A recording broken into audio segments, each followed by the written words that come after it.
Se um de vocês tem causado tristeza, não a tem causado apenas a mim, mas também, em parte, para eu não ser demasiadamente severo a todos vocês. Verso 6. A punição que lhe foi imposta pela maioria é suficiente. Vai até 11. Agora, ao contrário, vocês devem perdoá-lo e consolá-lo, para que ele não seja dominado por excessiva tristeza. Portanto, eu os recomendo que reafirmem o amor que têm por ele. Eu lhe escrevi com o propósito de saber se vocês seriam aprovados, isto é, se seriam obedientes em tudo. Se vocês perdoam alguém, eu também perdoo. E aquilo que eu perdoei, se havia alguma coisa para perdoar, perdoei na presença de Cristo por amor a vocês, a fim de que Satanás não tivesse vantagem sobre nós, pois não ignoramos as suas intenções. Pai querido, fala com a igreja reunida, em nome de Jesus. Amém. E você pode assentar-se, dar graças a Deus. Ontem, essa palavra, eu estava numa reunião e alguém leu esse versículo, isso falou muito forte no meu coração. E eu liguei para o pastor, pedindo a ele o texto que ele tinha lido naquela reunião. E fui estudar sobre o assunto, e ontem nós debatemos no rádio esse tema. E um pastor entrou de Marília, entrou ao vivo com a gente ali, e citou uma frase. E a frase que ele citou é essa: aquilo que não alimentamos, morre. Tudo que você não alimenta, morre. Morre. Quando as crianças eram pequenas, eu cheguei em casa e contei para elas uma história, que aqui no Mercadão de Piracicaba, eu trabalhava aqui, uma mulher tinha esquecido durante 4 horas, no sol escaldante que estava, o cachorrinho dentro do carro dela. 4 horas o cachorrinho ficou dentro do carro, num sol escaldante, sol de mais de 30 graus. E aí a Marcela, que a Bruna, perguntou: e o cachorrinho morreu, pai? Eu falei assim: não, era de pelúcia.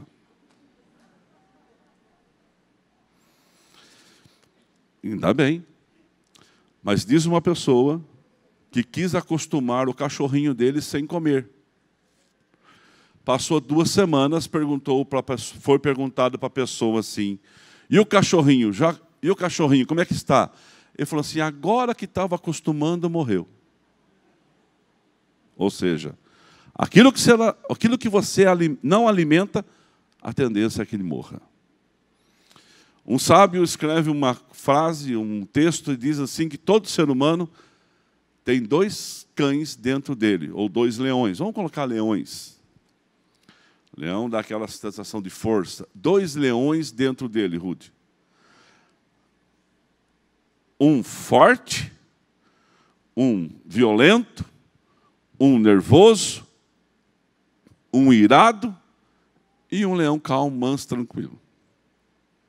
Aí perguntou-se o aluno para o sábio: qual dos leões vence? O professor respondeu: aquele que eu mais alimento. Se eu alimento o feroz, é ele que leva vantagem.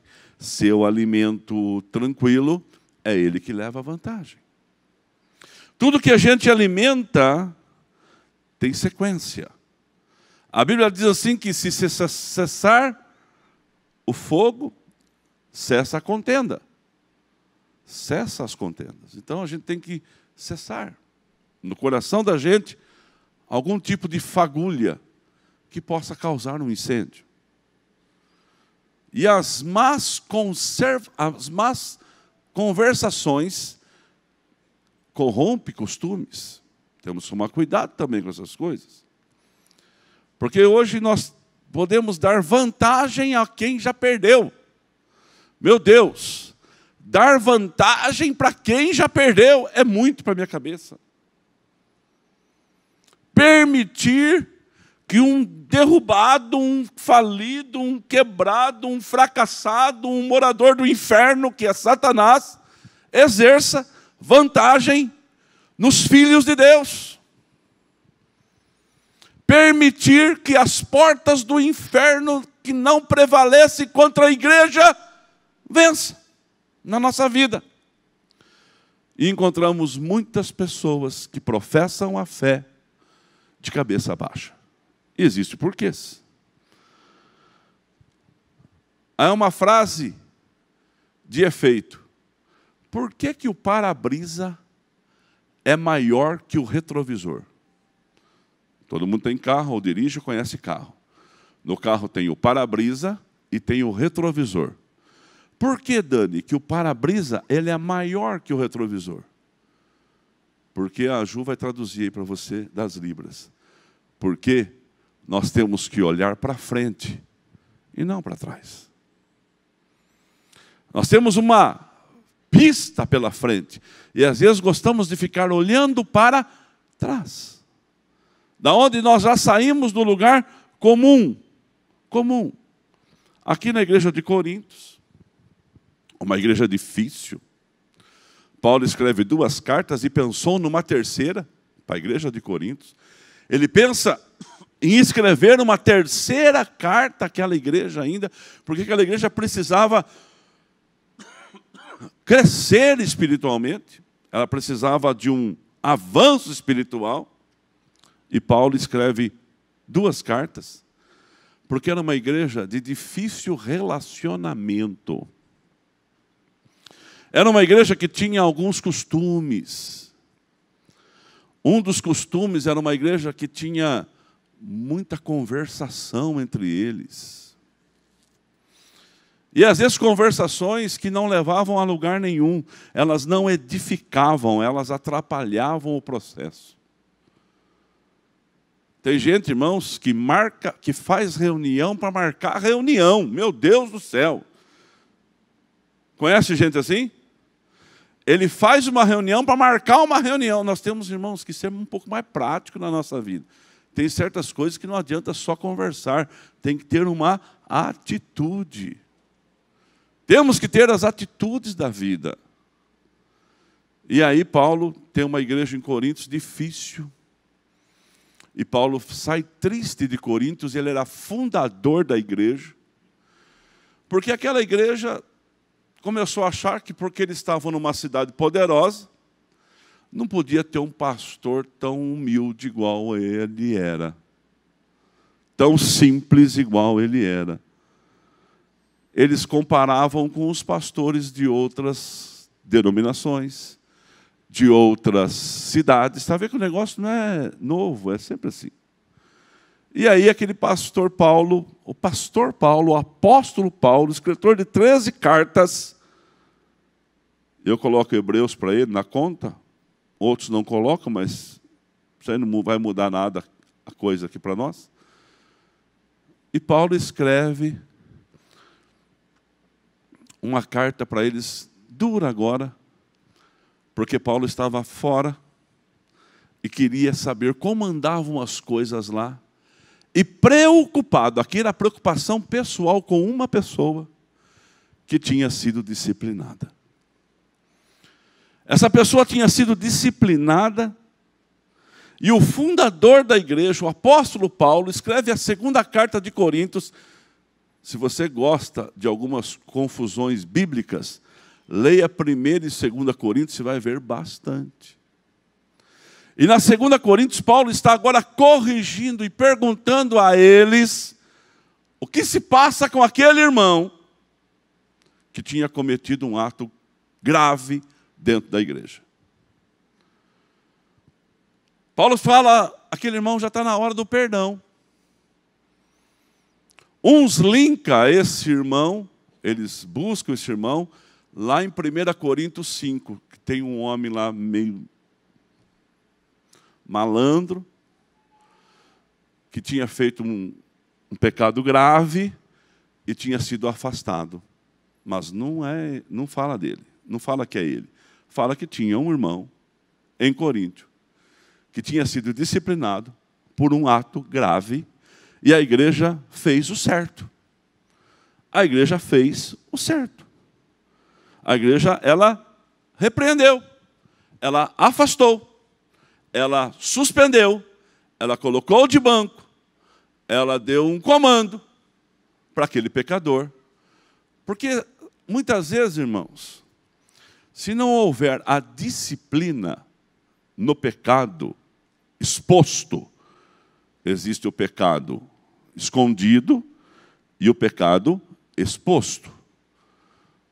A pessoa tem que resolver com Deus ambos pecados, o exposto e também o escondido.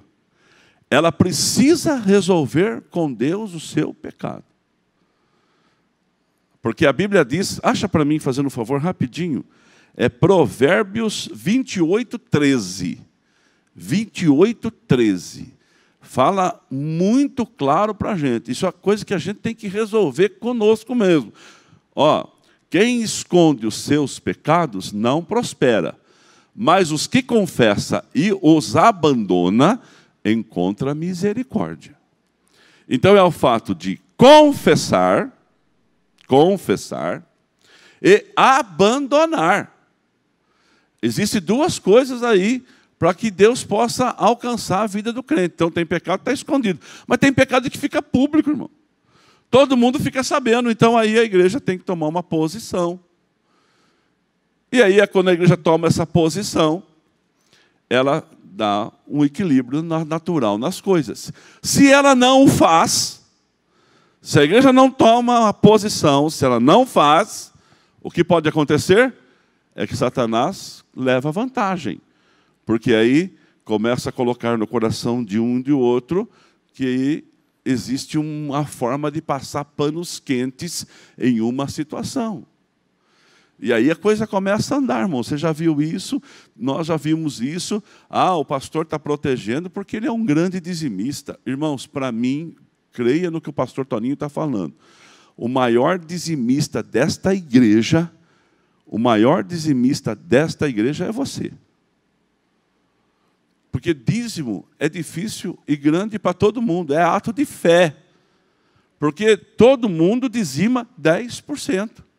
Então, se todo mundo dizima 10%, o maior dizimista é você. Agora, valores é diferente.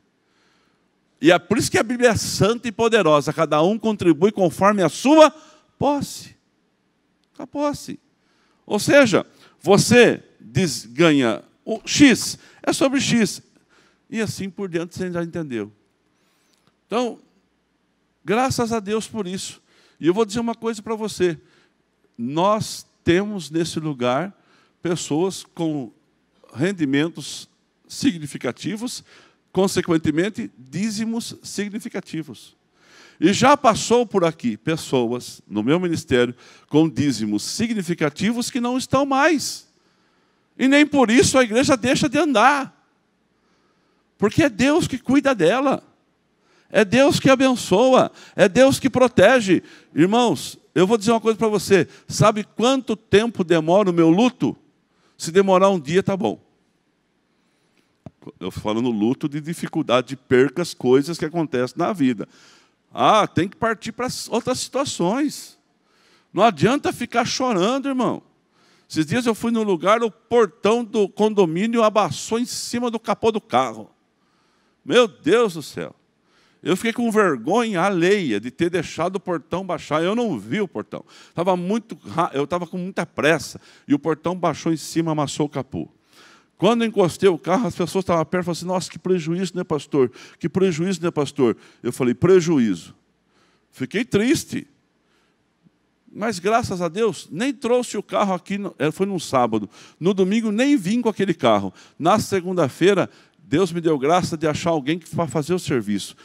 Parcelei, paguei, nem lembro mais, só estou lembrando para dar testemunho para você, para contar que isso já passou na minha vida. Ah, vai estragar meu sábado, meu domingo, por causa de um capô de carro. Para com isso. Deus é poderoso em nome de Jesus para mais coisas. Não deixe estragar o seu dia por causa de alguma coisa.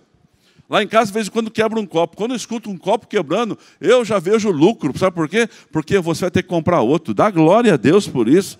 E assim é a vida, irmãos. Tem funileiro orando para que alguém bata o carro, para que amanhã o carro dele esteja no concerto. E eu dei um azar tremendo de não ter enxergado o portão.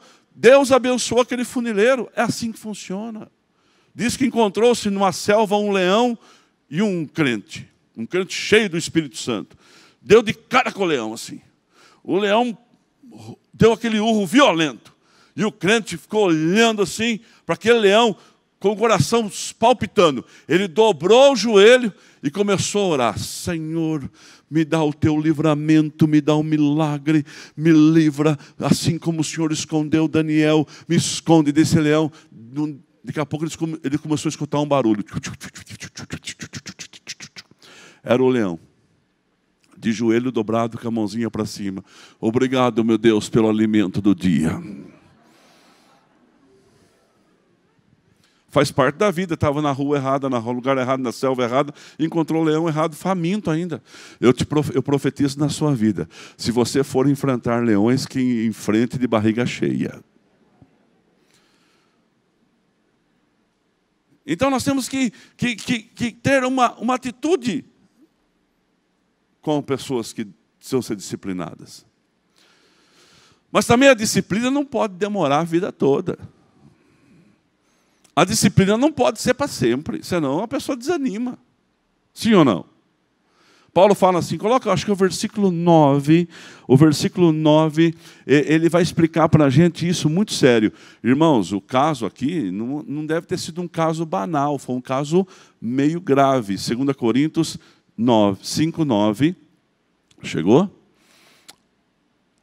Assim, ó. Eu lhe escrevi com o propósito de saber se seriam aprovados, isso é, seriam obedientes em tudo. 10, acho que é o 10.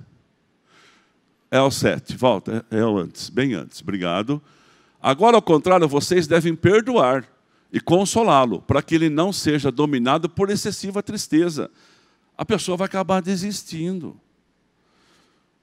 Há um tempo aí, o Benício, nosso neto, fez uma coisa errada e a mãe dele colocou ele no cantinho de castigo.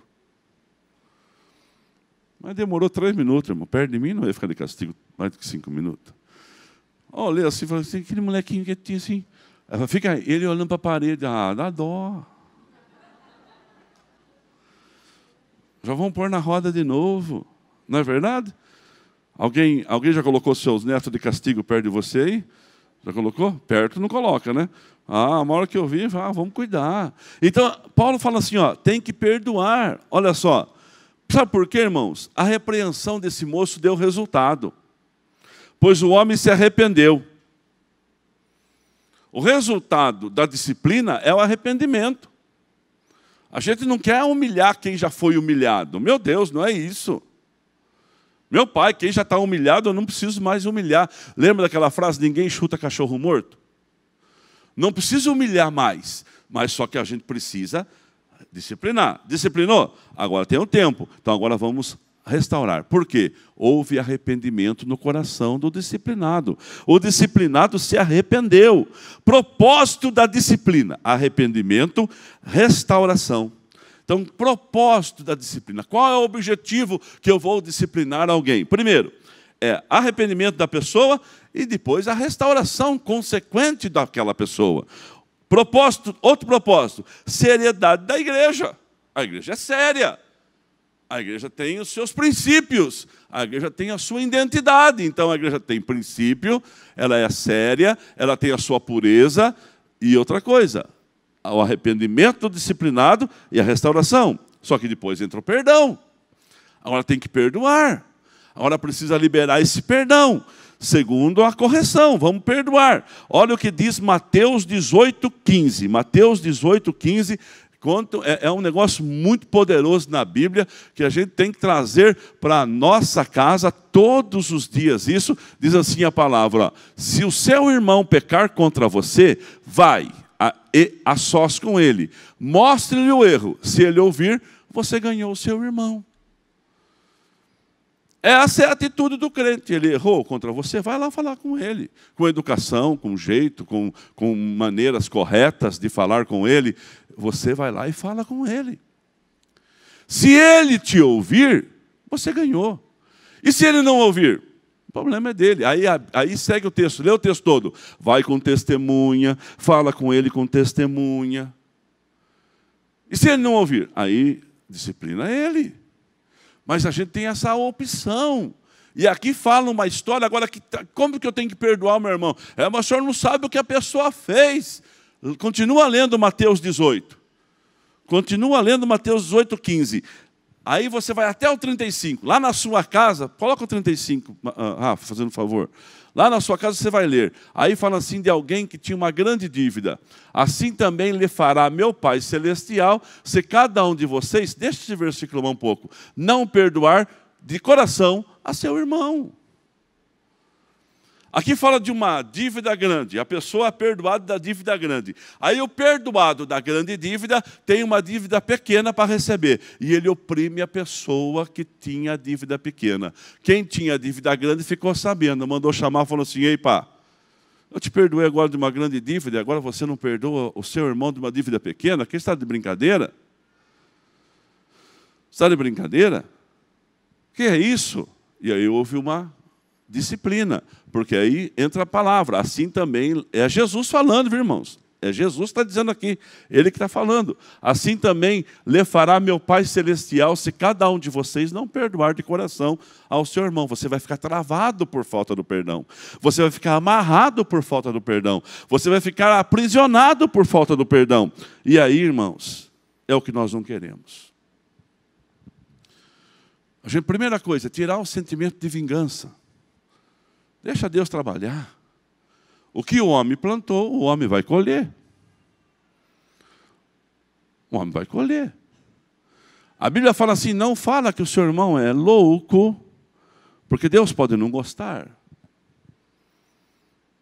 Então nós temos que sempre estar nos policiando e sabendo que no altar e no poder da palavra as coisas se resolvem.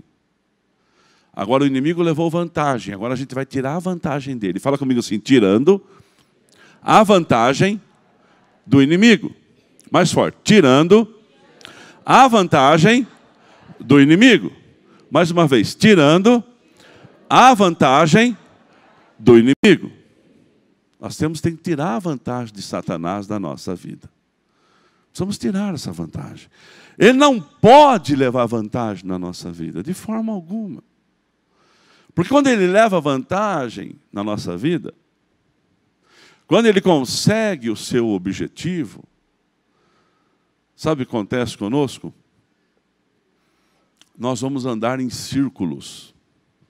E tem muita gente andando em círculo. Quando Israel perdeu a vantagem de chegar em Canaã em 40 dias, levou 40 anos. E eu sou teu pastor. E eu preciso que você não demore tanto para ser abençoado. E às vezes nós ficamos aí campanhas e campanhas. Faça. Montes e montes, continua. Orações e orações, faça. Leitura da Bíblia, faça. Mas tem coisas que você pode fazer hoje que pode tirar toda a vantagem do inimigo da sua vida. E às vezes a gente não faz. A gente não faz. A gente acaba perdendo essa vantagem que nós tínhamos. E eu não posso permitir que você perca a vantagem que você já tem sobre o inferno. Isso não pode acontecer. Primeira coisa, a repreensão foi dada. Ponto. A pessoa se arrependeu. Outro ponto. Após a disciplina, aplica o perdão. O que o perdão traz para uma pessoa? Consolação, conforto e encorajamento. O perdão traz consolação, conforto e encoraja a pessoa. 3 coisas que o perdão traz para uma pessoa que a gente precisa estar pronto para fazer. A reafirmação do amor promove a cura do ofendido e do ofensor. Do ofendido e do ofensor. Provérbios 28, 14. Pedro tinha negado Jesus 3 vezes. Irmãos, Jesus liberou a Pedro o perdão. deu a Pedro aquele perdão genuíno, de coração. Quando percebeu que Pedro, pela sua fala, pelo seu jeito, pelo seu explosivo, irmãos, outra coisa, presta atenção, maneira no que fala, sossega um pouco o coração. Não pensa que a vida, eu posso falar o que eu quero, não, eu sou assim mesmo. Para com isso, não anula o poder da palavra e do Espírito Santo na sua vida. Você é maleável, você é barro. Deus trabalha com você, você pode dar um glória a Deus por isso. Você não é assim, eu sou assim, você não é... Como é aquela que o pessoal fala? Gabriela, eu nasci assim. Não, você não é assim, não. Você é barro na mão do oleiro, e o barro, o oleiro trabalha, e Deus transforma um vaso de nada em um vaso de honra. Você pode dar um glória a Deus por isso. Isso é Bíblia. Nós não podemos ficar dando vantagem a Satanás na nossa vida. Olha o que diz Provérbios 28:14. Eu já li? Não? Chegou? Diz assim, ó: como é feliz o homem constante no temor do Senhor, mas quem endurece o coração, está aqui, ó, cai em desgraça.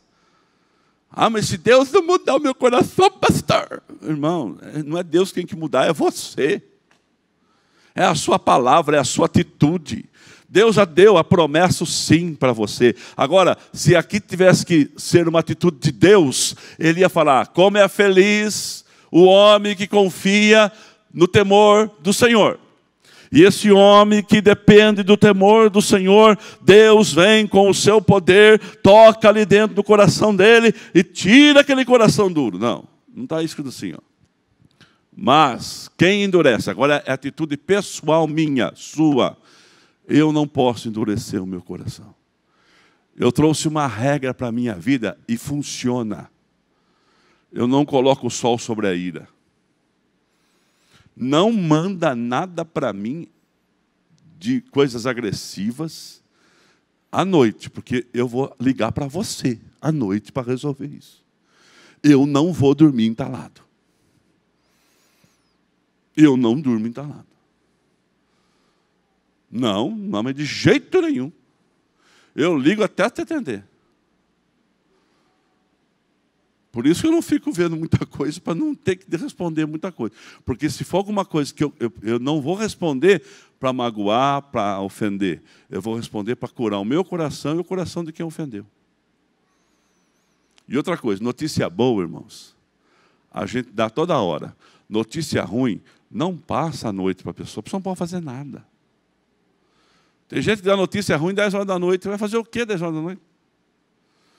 Notícia ruim você tem que passar de dia, que dá tempo de a gente correr atrás, da gente resolver. Ah, mas morreu, né, irmão? Ninguém sabe quando vai morrer. Aí tem que chamar mesmo, aí vai fazer o quê? Aí tem que correr atrás, de madrugada. Por isso que as funerárias, está aqui o Eliel, fica aberta a noite toda, 24 horas de plantão, porque não está escrito assim, vai morrer, todo mundo morre até às 18. Não, morre a hora que quer.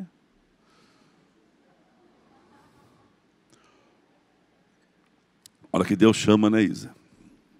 Eu espero que Deus não chame ninguém desse lugar, a não ser por arrebatamento. Que todos aqui possam ter mais, pelo menos aí, quantos anos completaram os seus 85, 90 anos de vida. Mas olha aqui. Olha só, está aí, ó. Está aí o texto. Endureceu o coração. Somos educados pela graça. É a graça que nos educa. É o favor imerecido de Deus que nos educa. Agora vamos para a prática. A ausência de arrependimento, confissão, abandono do pecado, resistência em perdoar, dá vantagem para o inimigo. E eu não posso dar vantagem para o inimigo na minha vida. O inimigo já está derrotado. Você pode dar um aleluia por isso? Eu vou dizer de novo. O inimigo já está derrotado. Então ele leva vantagem na ausência de arrependimento, quando eu erro, confissão do meu pecado, abandono dele e resistência em perdoar. Tem muita gente entalada que foi magoada, está sentida, está doída, está triste por situações que aconteceram na sua vida e não quer liberar esse perdão. Eu não estou dizendo se está certo, se você está errado. Eu estou dizendo para melhorar você, não melhorar a outra pessoa. Irmão, já viu aquele ditado? Quem bate, esquece. Quem bate, esquece. Então nós temos que entender que eu estou causando um bem tremendo para a minha vida quando eu libero o perdão. Quando uma pessoa não perdoa. Quando uma pessoa resiste em perdoar, endurece o coração. Coisas pequenas ou grandes. Primeira coisa, ela vai ser uma pessoa circular. O que é uma pessoa circular, Ana? Ela vai andar em círculo. Ela vai e volta. Parece que está amarrada, puxada, travada. Ela não sai do lugar. Ontem eu tinha que pegar o carro para a pastora, ela foi pregar em São José dos Campos. Ela, a Marcela, a equipe toda, ficaram lá até de madrugada, chegaram de madrugada em casa. A hora que eu fui ligar o carro para elas irem, eu não sei o que aconteceu, o carro travou, o carro não ia para frente e não ia para trás. Não ia para frente e não ia para trás. Fiquei 10 minutos ali, apertando todo o botão que você possa imaginar. Quase que eu liguei para o Google, porque conhece carro. Eu vou ligar para ele, acho que tem algum botão aqui que eu não estou sabendo. E travou a roda, não saía, não ia, não vinha, não ia. Até que saiu. Quando saiu, era a mesma coisa de nada. O carro saiu e andou 500 quilômetros. Mesma coisa de nada. Eu ficava preocupado. Será que esse carro vai travar? Está tudo em ordem. Está tudo em ordem. Mas eu não falei que tinha acontecido. Está tudo em ordem. Mas ali, antes de sair, ele não ia para frente, não para trás. Isso é uma pessoa que guarda ressentimento. Não vai nem para frente. E pelo contrário, só vai para trás. Só se prejudica. Deixa de ser circular. Nós não podemos ser circulares. Outra coisa, aprisionada pelo sentimento de tristeza. Irmãos, existe um momento de tristeza na vida da pessoa. Coisas tristes. Acontece. Você bate o carro, já resolve. Perde o emprego, vai resolver. Tem uma discussão, a morte de um ente querido. Enfim, você tem momentos na sua vida de tristeza.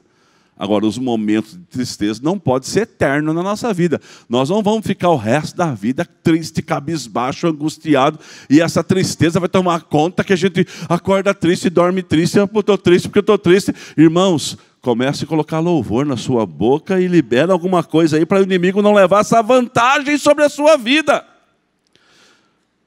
Outra coisa, momentos de tristes.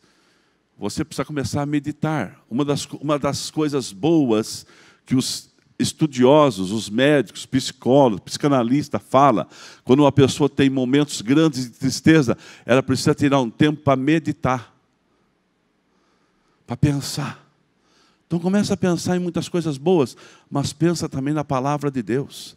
Aquele que medita, acho que é Salmo 1, faz favor para mim, Rafa. Salmo 1, aquele que medita na minha palavra de dia e de noite. Aí você vai ver as consequências. É um versículo que eu cito direto aqui. É como árvore plantada junto ao ribeiro das águas.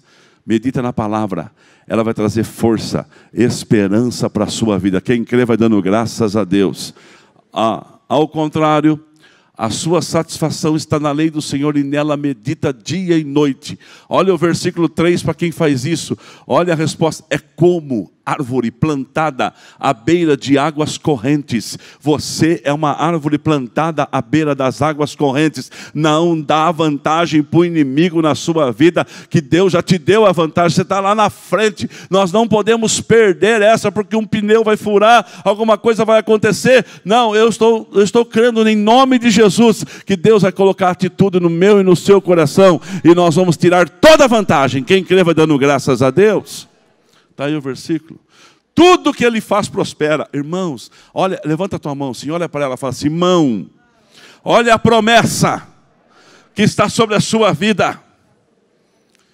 Deixa de ser circular. Deixa de ter tristeza no coração quem libera perdão. Outra coisa, é provado que doenças emocionais e físicas são causadas por causa da falta de perdão. Ó, pesquisando, está escrito assim, ó, emocionais, como depressão.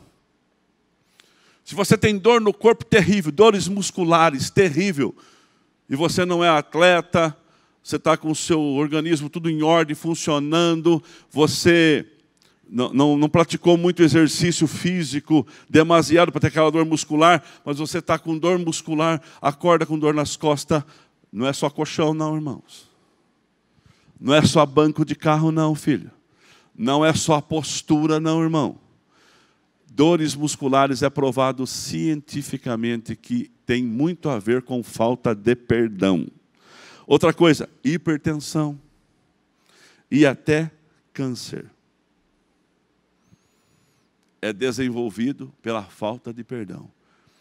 E aí uma pessoa foi lá e estudou isso, Revista Exame 2018. Uma pessoa foi estudar sobre o aprofundamento do assunto. Nós estamos reunidos aqui para melhorar, e na Revista Exame, a falta de perdão é associada a risco de infarto, segundo estudo. Sobe um pouquinho, também, aqui, o rapaz está nervoso. É comum ouvirmos que perdão evita aparecimento de doenças. Mas será que a crença tem respaldo científico? Apresentado na semana passada no Congresso da Sociedade de Cardiologia, apontou uma relação entre dificuldade de perdoar e a ocorrência de infarto agudo no miocárdio. Irmão, morrer para quê? Morrer para quê?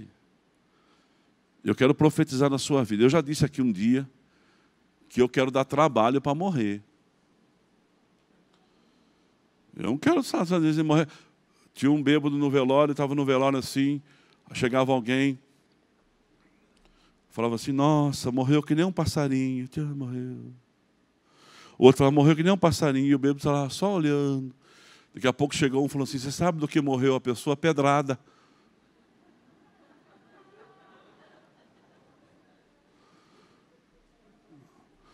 Eu quero morrer que nem passarinho com 95 anos de idade. Quem é da minha linha aqui, levanta a sua mão.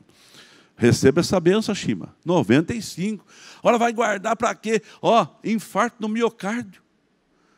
Porque a pessoa não perdoa.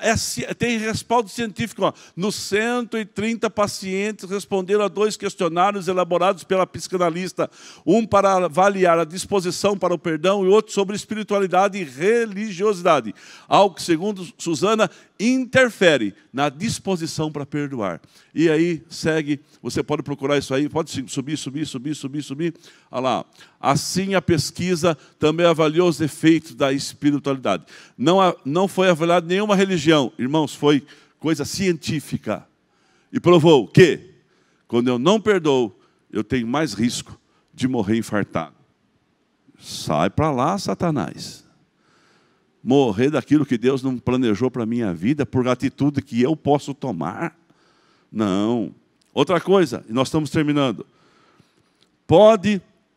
A falta de perdão pode nos voltar para nós mesmos. Para nós mesmos.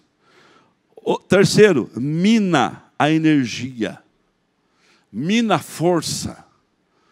Nós vamos trabalhar por coisas comuns e básicas. Vamos fazer para o dia a dia. Sabe aquela expressão? Vou fazer para comer. Não, Deus tem mais para você. Deus tem o melhor dessa terra na sua casa. Quem crê vai dando graças a Deus. Deus tem o melhor. A Bíblia diz assim que eu estou no lugar que emana leite e mel. A promessa, irmãos, tem promessas poderosas aqui. E o seu altar, o altar da sua igreja, online e presencial, libera isso sempre. Eu não vou perder a vantagem que eu tenho. Bem-aventurados misericordiosos, Mateus 5, 7. É o perdão recebido e oferecido. Todos nós somos devedores. Se coloque de pé que eu vou terminar. Pessoal do louvor, toma o seu lugar aqui à frente. Todos nós somos devedores.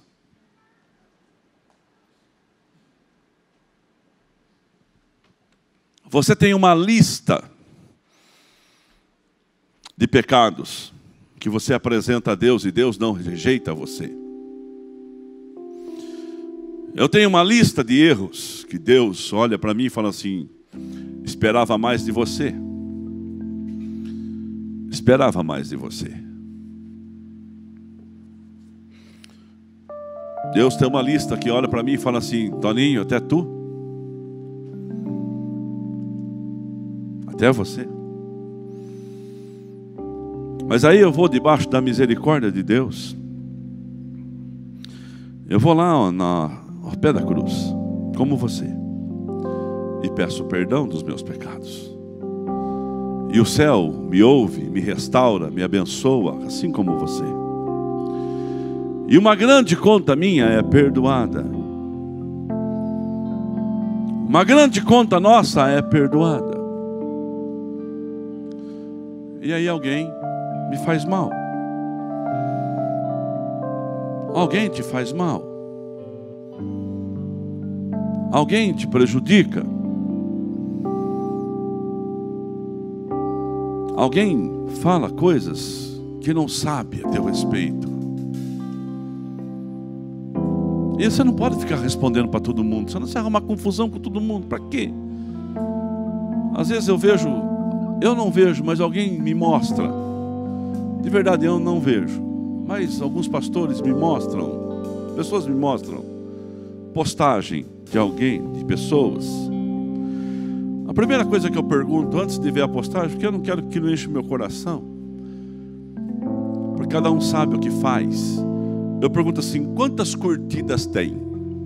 2, 3? Ele quer a nossa imagem para ter mais ibope? Tadinho. Já libera o perdão, Deus abençoa. Amanhã depois nós vamos ter que orar juntos. Para quem então? Se o céu que ele vai é o mesmo que eu vou, se o céu que você vai é o mesmo que aquele vai. E quer ver como você começa a perder a identidade de crente? Quando você começa a desejar que os outros vão para o inferno. Tem alguma coisa errada aí. Você vai pagar no inferno, pioento. Não. Irmão, meu Deus, ninguém merece ir para o inferno.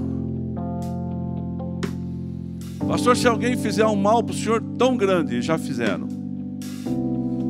Já fizeram. Já fizeram. O único mal que, graças a Deus, não aconteceu na minha casa e nem na sua, é de alguém tirar a vida dos nossos. Mas muita coisa já fizeram. Mas isso aí a gente vai tirando, vai liberando, vai abençoando, vai pedindo misericórdia, e Deus vai fazendo o seu papel. Quem crê vai dando graças a Deus. Feche seus olhos. Hoje é uma manhã de libertação. Você vai tirar a vantagem do inimigo. Vai liberar o perdão. Espírito Santo, mostra para cada um de nós aqui, no nome de Jesus, pessoas que já magoaram. E Pai, tem pessoas que o Senhor não precisa nem mostrar, já está tão na mente da pessoa, já está tão aí no coração dela, que a vingança já está até planejada.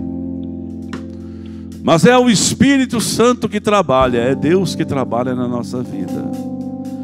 E o trabalhar de Deus, ele tem começo, meio e fim. Houve a disciplina, houve o afastamento, houve as feridas, mas essa ferida não pode continuar. É a hora de perdoar. Pai, que as pessoas possam sentir o peso da Tua grandeza agora. Em nome de Jesus. Amém. Olha para mim. Não vou pedir para você levantar a mão, para te expor. Mas se você está brigado com pai, mãe, irmão, colega, amigo, está mal com pessoas, vai ficar isso para sempre? Vai resolver isso hoje. Amanhã no serviço. Durante a semana. Manda um zap para a pessoa. Vamos tomar um café, ela vai te assustar. Vamos conversar? Vamos bater um papo? Às vezes, irmãos, tem até esse na nossa vida que a marca está tão violenta que precisa ser fechada, curada. Não vai acontecer mais nada, já foi, a fila já andou, já mudou. Mas libera o perdão. Ame em nome de Jesus. Pastor, eu perdoo, mas perdão não tem mais. Perdão é perdão. Tudo que você coloca o mais na frente, você está querendo colocar uma condição. Condição não se coloca. Uma das coisas mais lindas é ver a restauração desses relacionamentos. Está aí com você agora. Se você quer continuar dando vantagem para o inimigo, siga em frente. Se você quer resolver essa questão e tomar a vantagem, está na sua mão. Porque aí você vai andar em linha reta. E uns vão andar, outros vão correr, mas tem uns que vão até voar. E isso eu recebo para mim e sua vida. Você foi abençoado? Filipenses capítulo 3, verso 13. E eu termino. E outra coisa também, se perdoa, viu, irmão? Perdoa a si mesmo. Se perdoa. Tem gente que fica aí com... porque eu não me perdoo. Se Deus te perdoou, por que você não se perdoa? Vai deixar essas doenças tudo entrando no seu coração? Para quê na sua vida? Para quê? Seja livre, abençoado. E à medida que você vai obedecendo, Deus vai fazendo. Irmãos, não penso que eu mesmo já tenha alcançado, mas uma coisa eu faço. Esquecendo das coisas que ficaram para trás, avanço para que estão diante de mim. Amanhã alguém vai te magoar de novo, outro vai te magoar de novo. As coisas vão acontecer normalmente. É a vida, faz parte do jogo. Mas eu já tenho a receita. Satanás não tem vantagem sobre a vida de um vencedor. Levanta sua mão e fala assim: o inimigo não exerce vantagem sobre a minha vida. E você pode aplaudir forte esse nome poderoso.